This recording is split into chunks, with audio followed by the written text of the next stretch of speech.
Hello everyone, PSP history channel में आपका स्वागत है और आ गया हूं आपके सामने फिर से एक नई रियल डरावनी और खौफनाक कहानी लेकर। कर्ण पिशाचनी। जैसा कि आप लोगों ने टाइटल में पढ़ा होगा, आज की जो हमारी कहानी है ये कहानी होने वाली है कर्ण पिशाचनी के बारे में।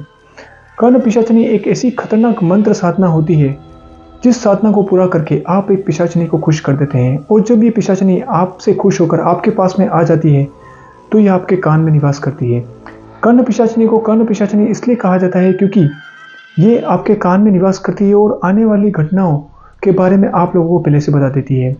कुछ लोगों ने कर्ण पिशाचनी की साधना करके कर्ण पिशाचनी को खुश तो कर लिया, पर ऐसा भी कहा जाता है कि अगर ये आपसे नाराज हो गई तो शायद ये आपका उस दिन आखिरी दिन होगा। आज की जो हमारी कहानी है ये कहानी बहुत ही इंटरेस्टिंग और बहुत ही हॉरिफाइंग होने वाली है, तो बने रहे मेरे साथ इस कहानी में। और आपके पास भी कोई ऐसी ही इंटरेस्टिंग रियल हॉरर और खौफनाक घटना है तो आप लोग मेरे साथ शेयर कर सकते हैं मेरे जीमेल मेरे इंस्टा अकाउंट पे। तो बने रहे मेरे साथ इस कहानी में। बढ़ते हैं कहानी में थोड़ा आगे। आज की जो हमारी कहानी है ये कहानी चेतना नाम की एक लड़की की है। ये जो हॉरर इंसिडेंट हुआ था ये तकरीबन 20 साल पहले उनके फादर के साथ में हुआ था। आज से तकरीबन 20 साल पहले उनकी जो फैमिली कंडीशन थी, जो फाइनेंशियल कंडीशन थी, वो काफ़ी अच्छी नहीं हुआ करती थी। यानी वह एक किराए के मकान में रहा करते थे और उनके खाने पीने के भी लाले थे। यानी उनके फादर साहब का जो बिजनेस था वो किसी कारणवश काफ़ी लॉस में चला गया था, और वो कोई भी चीज़ स्टार्ट करने की कोशिश करते या फिर किसी भी जगह पे इन्वेस्ट करते, उन्हें वहाँ पर निराशा ही हाथ लगती और उनका बिजनेस वहाँ पर ठप पड़ जाता।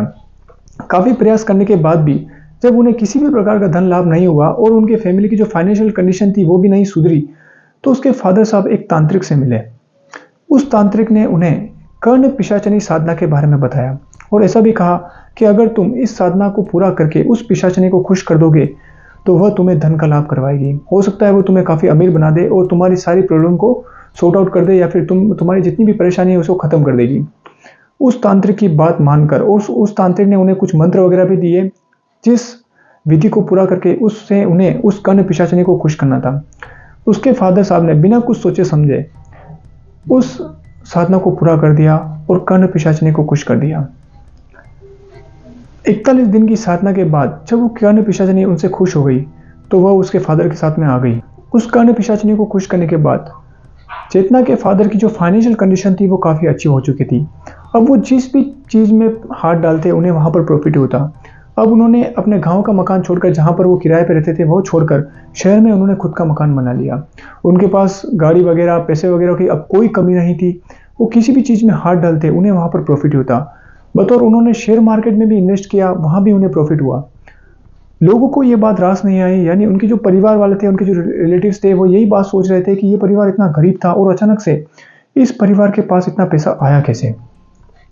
थोड़े दिन सब कुछ सही चला, पर एक दिन की बात है, उनके परिवार में, उनके घर पे एक फैमिली पार्टी थी। उस पार्टी के अंदर उनके फ्रेंड्स वगैरह आए हुए थे, उसके फादर के, उसके रिलेटिव्स आए थे, पर उसके फादर उस पार्टी के अंदर नहीं थे, बल्कि उसके पापा ने उनको खुद को एक कमरे के अंदर बंद कर लिया था। जब चेतना और उसकी मम्मी उसके फादर को बुलाने गए तो उन्होंने उन्हें डांट कर वहाँ से भगा दिया। उस रूम के अंदर से सिर्फ चिल्लाने की आवाज़ आ रही थी।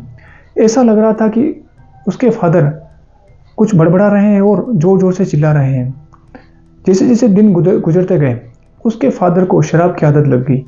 अक्सर वो शराब के नशे में धुत रहा करते थे और अक्सर बड़बड़ाया करते थे। ऐसा लगता कि कोई उनके कान में आकर जोर जोर से चिल्ला रहा है। एक दिन की बात है, धीरे धीरे उसके फादर अपने कान में रुई डाल के घूमने लगे। अपने चेहरे को वो एक कपड़े से ढक लेते थे ताकि उन्हें ऐसा लगता कि कोई उनके कान में जोर जोर से चिल्ला रहा है और वो किसी के आवाज़ से बचने की कोशिश कर रहे हैं। जब ये चीज़ें काफ़ी बढ़ने लगी तो उसकी माँ ने, यानी चेतना की मम्मी ने, एक तांत्रिक को अपने घर में बुलाया। उस तांत्रिक ने उनके घर में आते ही ये बात कह डाली कि आपके पति ने एक कर्ण पिशाचनी को खुश कर दिया है, उसकी साधना इन्होंने की है और उस कर्ण पिशाचनी को अपने पास में बुला लिया है। शायद वो जो कर्ण पिशाचनी है उसी ने आप लोगों को ये सब धन संपदा दी है, उसी ने आपको आपके बिजनेस में प्रॉफिट करवाया, और आज आप जो भी अमीरी आपके पास है वो सिर्फ उस कर्ण पिशाचनी की वजह से है। पर अब आपके पति ने उस कर्ण पिशाचनी को नाराज कर लिया है, क्योंकि वो जो पिशाचनी है उसने आने से पहले आपके पति को कुछ नियम बताए थे। उसमें से एक नियम था कि उन्हें हमेशा उस पिशाचनी को मदिरा और मांस का सेवन कराना पड़ेगा। वो किसी भी पराई स्त्री के पास नहीं जा सकते। अगर उन्होंने किसी भी और स्त्री से संबंध बनाए तो वो उन्हें जान से मार देगी। शायद इसी बात से नाराज होकर अब वो आपके पति को छोड़ेगी नहीं। उस पिशाचिनी को भेजने का कोई भी तरीका मेरे पास नहीं है। ये बोलकर वो तांत्रिक वहाँ से चला गया। अब धीरे धीरे उसकी जो फादर की कंडीशन थी वो काफ़ी ख़राब होने लगी। अब वो अक्सर अपने कान में रुई डाल के घुमा करते थे, अपने चेहरे को एक कपड़े से बांध के घुमा करते थे और अक्सर जोर जोर से चिल्लाया करते थे। एक दिन की बात है, उन्होंने अपने आप को कमरे में बंद किया हुआ था और वो बुरी कदर से चिल्ला रहे थे। चेतना और उसकी माँ अब काफ़ी परेशान हो चुके थे। उन्होंने काफ़ी जगह उस पिशाचिनी से छूटने का पता लगाने का कोशिश करी, पर उन्हें कहीं भी सफलता प्राप्त नहीं हुई। हर आदमी उन्हें ये बोलता कि एक बार पिशाचिनी उसके फादर के साथ में आ गई है, अब उसे भेजना नामुमकिन है। कुछ दिनों बाद उसके फादर ने सुसाइड कर लिया और अपने आप को पंखे से लटका कर मार दिया। तकरीबन 1 या 2 महीने बाद चेतना को उसके फादर का एक सुसाइड लेटर मिला। उस लेटर में ये लिखा हुआ था कि वो जो कर्ण पिशाचिनी थी वो अक्सर उसके फादर के कान में आकर कुछ बड़बड़ाया करती थी और वो अक्सर चेतना की मौत कैसी होगी, यानी उसकी बेटी की मौत और उसके करीबियों की जो मौत है वो कैसी होगी, उसके बारे में बताया करती थी। उसके फादर इसी चीज़ से परेशान होकर उन्होंने खुदकुशी कर ली थी। वो जो कर्ण पिशाचिनी थी वो उसके फादर के कान में इतना जोर जोर से चिल्लाती थी कि उनके कान से अक्सर खून बहा करता था। तो ये था एक छोटा सा रियल हॉरर इंसिडेंट जो कि एक आदमी के साथ में हुआ था, सिर्फ अपने आप को संपन्न करने की कोशिश में और अपने आप को धन संपदा प्राप्त करने के लिए उन्होंने एक ऐसा गलत कदम उठाया जिसकी वजह से उनकी मौत हो गई। आज उनकी फैमिली कंडीशन काफ़ी अच्छे हैं। चेतना के पास सब कुछ है पर उनके फादर नहीं है।